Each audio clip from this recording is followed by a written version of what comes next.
আসসালামু আলাইকুম বন্ধুরা, অনার্স থার্ড ইয়ারের লিনিয়ার প্রোগ্রামিংয়ের প্রথম ক্লাসে তোমাদের সবাইকে স্বাগতম জানাচ্ছি।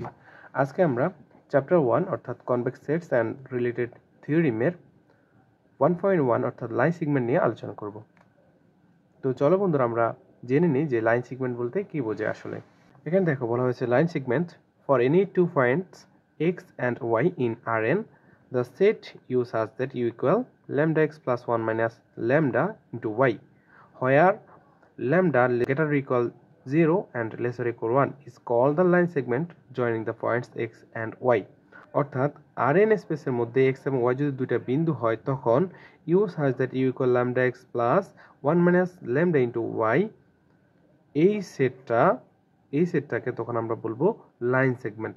আর এটা অবশ্যই দুইটা বিন্দু x এবং y এই দুইটার জয়েনিং এর মাধ্যমে সৃষ্টি হবে।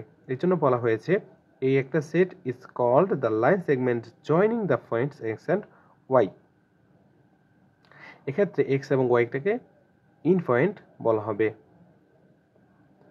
আচ্ছা, এখন এক্ষেত্রে কখন এই যে এখানে যে বিন্দুটা দেওয়া আছে একে আমরা কখন ইন বিটুইন পয়েন্ট বলবো? যখন ল্যামডা এর মান 0 থেকে বড় এবং 1 থেকে ছোট এখানে হবে, তখন আমরা একে বলবো এই যে বিন্দুটাকে আমরা বলবো অর্থাৎ সেগমেন্ট জয়েনিং মাধ্যমে যে বিন্দুটা হবে তখন এটাকে আমরা বলবো in between point or internal points. এখানে আমরা এই যে x এবং y এর মাধ্যমে যে লাইন সেগমেন্ট হয়েছে সেটাকে আমরা প্রকাশ করব এভাবে যে segment joining the points x and y will be denoted by x such that y, এবং পাশে আমরা ইউজ করেছি তৃতীয় বন্ধনী। তখন শর্ত থাকে যে এক্ষেত্রে ল্যামডা এর মান 0 থেকে বড় অথবা তার সমান এবং 1 থেকে ছোট অথবা তার সমান।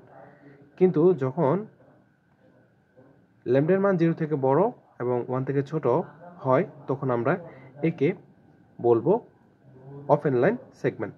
তো বন্ধুরা, আশা করি তোমরা লাইন সেগমেন্ট সম্পর্কিত কিছুটা ধারণা পেয়েছো। পরবর্তীতে তোমরা যদি ভালোভাবে এটা ইংলিশ পড়ো ভালোভাবে বুঝতে পারবে। তো আজকের ক্লাসটি এই পর্যন্তই, দেখা হবে পরবর্তী ক্লাসে। ধন্যবাদ সবাইকে, আল্লাহ হাফেজ।